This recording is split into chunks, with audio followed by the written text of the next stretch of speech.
Hey there, are you looking for ways to make money online? Well, you're in luck because today I am going to show you how to make money with Facebook. First, create a Facebook page for your business or brand. This is where you'll showcase your products or services to your followers. Next, use Facebook ads to promote your business and reach a larger audience. You can target specific demographics and interests to make sure your ads are seen by the right people.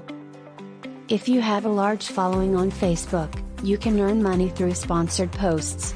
This is when a brand pays you to create content that promotes their products or services.